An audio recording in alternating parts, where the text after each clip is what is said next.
साथियों,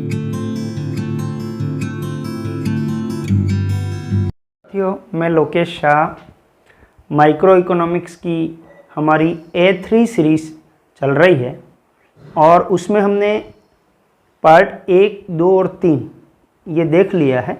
अब हम लेते हैं पार्ट 4, A3 सीरीज़ का पार्ट 4। मांग का सिद्धांत चल रहा है, उसी को हम कंटिन्यू कर रहे हैं। पिछले वीडियो में हमने देखा मांग में परिवर्तन, मांग मात्रा में परिवर्तन, मांग में विस्तार, संकुचन, मांग में वृद्धि, कमी, ये हमने देखा था। इनमें डिफरेंस, मांग कम ज़्यादा हो रही है किसके कारण, है ना, मांग वक्र भी शिफ्ट कर रहा है या मांग वक्र पर गति हो रही है, ये हमने देखा।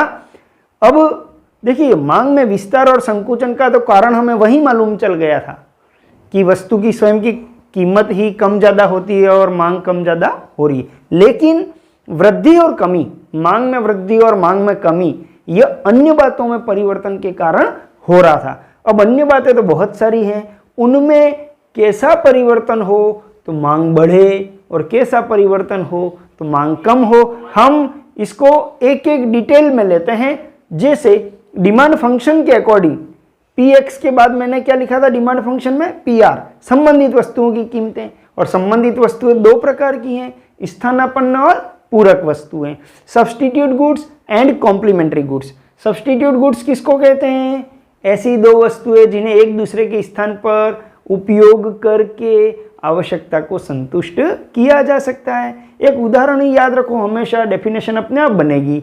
पेप्सी, कोका कोला, चाय, कॉफ़ी, ये एग्जाम्पल ध्यान रखें कि एक दूसरे के स्थान पर प्रयोग किया जा सकता है। पूरक वस्तुएं किसको कहते हैं? ऐसी वस्तुएं जिन्हें एक साथ उपयोग करते हैं तभी आवश्यकता की संतुष्टि होती है, या एक के अभाव में दूसरे का कोई उपयोग संभव नहीं हो पाता है, आवश्यकता पूरी नहीं हो पाती है, वो पूरक वस्तुएं कहलाते हैं। जैसे पेट्रोल और मोटरसाइकिल, सिम, मोबाइल, पेन और इंक, ये पूरक वस्तुएं। अब एक बात और हमें ध्यान रखनी है, जो स्थानापन्न वस्तु है ना, जैसे चाय कॉफ़ी ले लो, चाय की कीमत बढ़ेगी तो कॉफ़ी की मांग बढ़ेगी। क्यों? क्योंकि चाय की कीमत बढ़ने पर चाय की मांग तो कम हो जाएगी, फिर लोग क्या पिएंगे? फिर लोग कॉफ़ी पिएंगे। तो स्थानापन्न वस्तुओं में एक वस्तु की कीमत और दूसरी वस्तु की मांग, दोनों में सीधा संबंध होता है, ये ध्यान रखना है। पूरक वस्तुओं में, ये उदाहरण से रटना नहीं, उदाहरण से सोचना है हमको। फिर हम लेते हैं पूरक वस्तुओं में कैसा संबंध है। तो देखिए, मोटरसाइकिल की कीमत बढ़ जाए तो लोग मोटरसाइकिल ज़्यादा खरीदेंगे, सॉरी, मोटरसाइकिल की कीमत कम हो जाए, है ना, तो लोग मोटरसाइकिल ज़्यादा खरीदेंगे, और मोटरसाइकिल ज़्यादा खरीदेंगे तो वो तो कोई पानी से तो चलेगी नहीं, पेट्रोल डालना पड़ेगा, पेट्रोल की मांग बढ़ जाएगी। तो मोटरसाइकिल की कीमत कम हो रही है और पेट्रोल की मांग बढ़ रही है, तो हम ये समझेंगे कि पूरक वस्तुओं में एक वस्तु की कीमत और दूसरी वस्तु की मांग में विपरीत संबंध होता है। जबकि स्थानापन्न में क्या था? दोनों में सीधा संबंध था, पूरक में विपरीत संबंध है। ठीक है ना। यहां हम देखते हैं मांग में वृद्धि। वृद्धि कब होगी? जब स्थानापन्न वस्तु की कीमत में वृद्धि हो जाए, क्योंकि दोनों में सीधा संबंध है ना। तो यहां पर कमी के लिए इसको विपरीत लिख देंगे। यदि मांग में कमी तो स्थानापन्न वस्तु की कीमत में कमी होगी, तभी वस्तु की मांग में कमी होगी। नेक्स्ट, पूरक वस्तु। पूरक में अभी हमने क्या बात की? विपरीत संबंध होता है एक की कीमत और दूसरे की मांग में। अगर आपको मांग में वृद्धि बतानी है, इसका मतलब पूरक वस्तु की कीमत में कमी होनी चाहिए, तो पूरक वस्तु की कीमत में कमी। यहाँ पर मांग में कमी करनी है तो पूरक वस्तु की कीमत में वृद्धि। ये ध्यान रखना है कि स्थानापन्न में दोनों में सीधा संबंध है, पूरक में विपरीत संबंध है। फिर हम लेते हैं उपभोक्ता की आय। यदि उपभोक्ता की आय बढ़ेगी, निश्चित रूप से मांग बढ़ेगी सामान्य वस्तुओं में, तो है ना।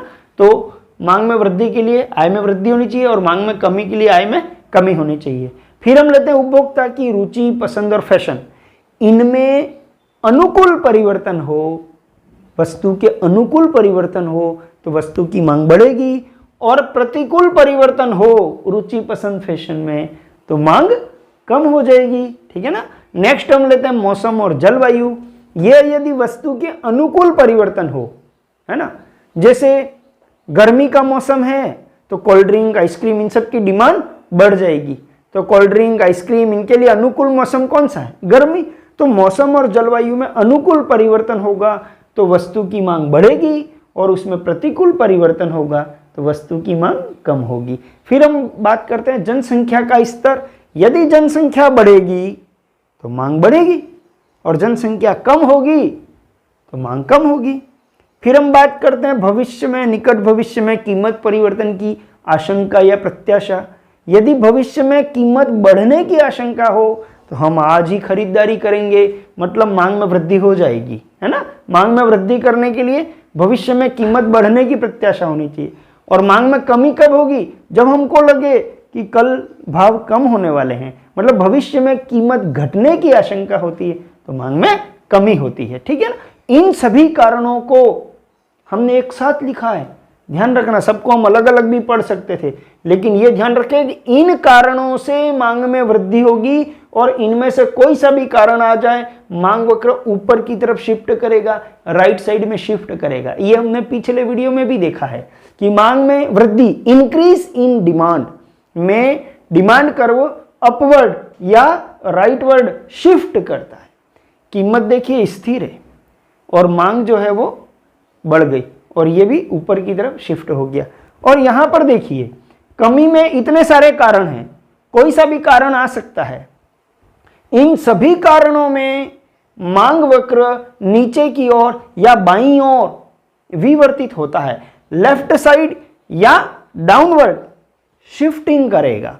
देखिए यहां भी कीमत फिक्स है और मांग में हमने बैक साइड एरो लगाया है, मतलब मांग कम हो रही है, मांग वक्र नीचे की ओर शिफ्ट हो गया है। तो ये चित्र जो है वो इनके लिए है और ये जो है वो इनके लिए। ये हमें ध्यान रखना, ये कंपटीशन एग्जाम में बहुत परेशान करता है।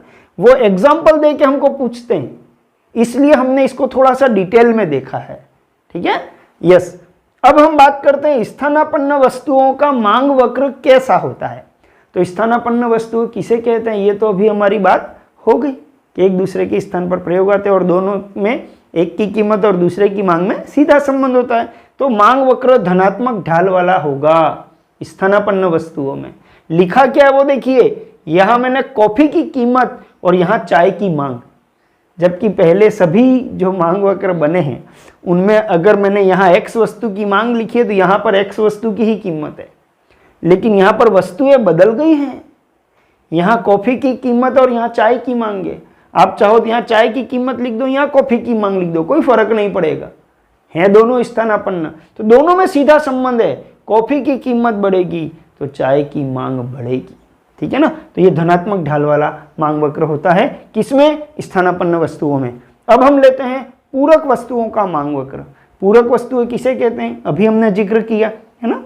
इनमें एक वस्तु की कीमत और दूसरी वस्तु की मांग में विपरीत संबंध होता है, तो यहाँ पर ऋणात्मक ढाल वाला मांग वक्र होगा। देखिए यहाँ पर क्या लिखा, मोटरसाइकिल की कीमत, और यहाँ क्या लिखा, पेट्रोल की मांग। दोनों पूरक वस्तुएं। आप चाहो तो यहाँ पेट्रोल की कीमत लिख दो, यहाँ मोटरसाइकिल की मांग लिख दो, ठीक है ना। अब देखिए मोटरसाइकिल की कीमत गिरेगी तो निश्चित रूप से मोटरसाइकिल की तो मांग बढ़ेगी, तो साथ में फिर पेट्रोल की मांग भी बढ़ेगी, और ये पेट्रोल की मांग भी बढ़ गई, ठीक है। इस प्रकार से पूरक वस्तुओं का जो मांग वक्र है वो ऋणात्मक ढाल वाला होता है, और स्थानापन्न वस्तुओं का मांग वक्र है वो धनात्मक ढाल वाला होता है। इन सभी स्थितियों में मांग वक्र शिफ्ट करता है, और इन सभी स्थितियों में मांग वक्र नीचे की ओर शिफ्ट करता है, ये हमें ध्यान रखना है। सामान्य वस्तुएं और हीन वस्तुएं, normal goods and inferior goods. अब जब भी हमें सामान्य और हीन की बात करनी है, हमें अपनी आय के संदर्भ में वस्तु की मांग देखनी है, ये ध्यान रखें। कीमत नहीं, आय। हमारी आय में परिवर्तन से वस्तु की मांग में क्या परिवर्तन आता है। सामान्य वस्तु की परिभाषा क्या होगी, ऐसी वस्तुएं जिनके लिए आय प्रभाव धनात्मक होता है।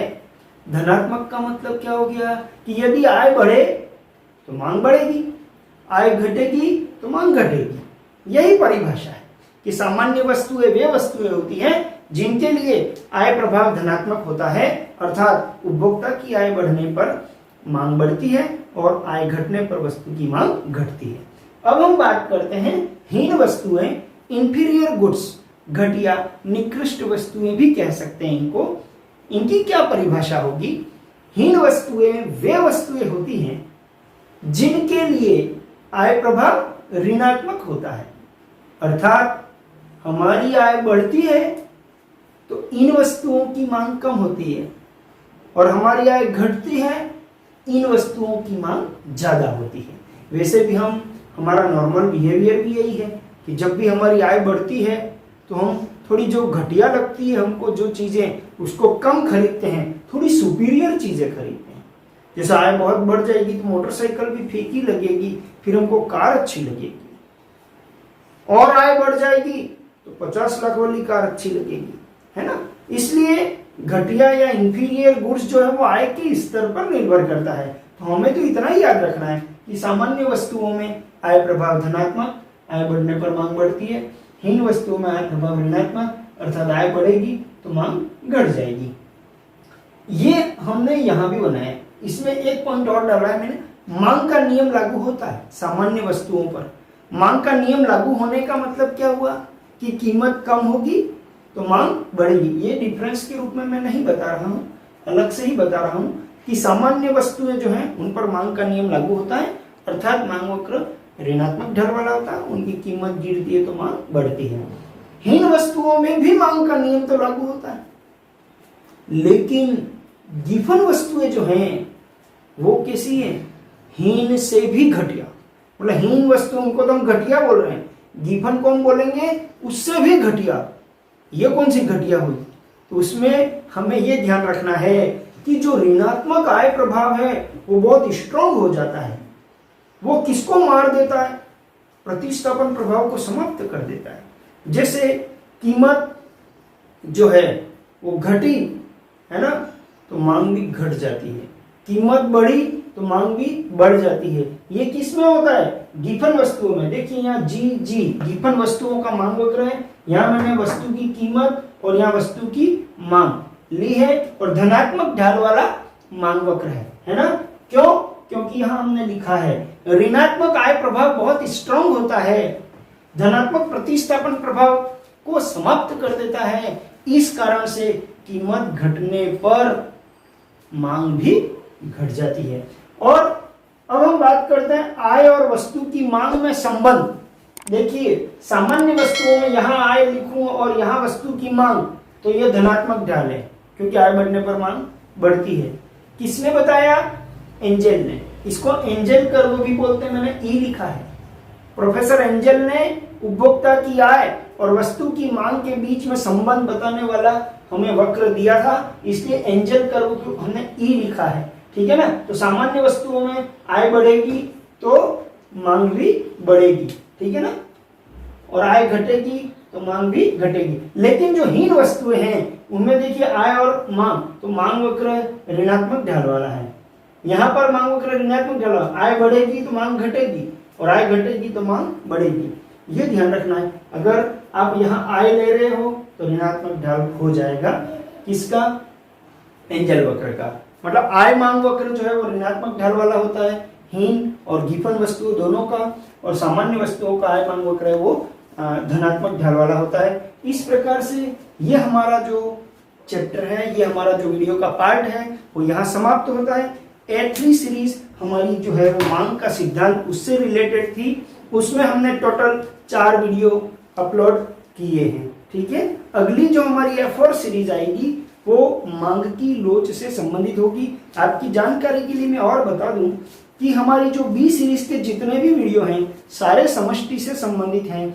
A सीरीज के सारे वीडियो व्यष्टि से संबंधित होंगे। फिर C, D, E सीरीज जो है वो अर्थशास्त्र के अलग अलग जितनी भी ब्रांच हैं, जैसे स्टैटिस्टिक्स है, इंटरनेशनल इकोनॉमिक्स है, ग्रोथ एंड डेवलपमेंट है, इंडियन इकोनॉमिक्स है, पब्लिक फाइनेंस है, ये सब सीरीज ऐसे चलेंगी। इसके अलावा कुछ भी मैटर छूटा हुआ हो या हमें और जोड़ना है तो हर चैप्टर के पीछे पार्ट जुड़ते जाएंगे। लेकिन इन सब से आपको जुड़ने के लिए हमारे चैनल से जुड़ना है। यूट्यूब में इको विद लोकेश शाह और टेलीग्राम पे भी हमारा ग्रुप बना हुआ है इको विद लोकेश शाह। इनसे जुड़कर आप ये सारे वीडियो देख सकते हैं। धन्यवाद।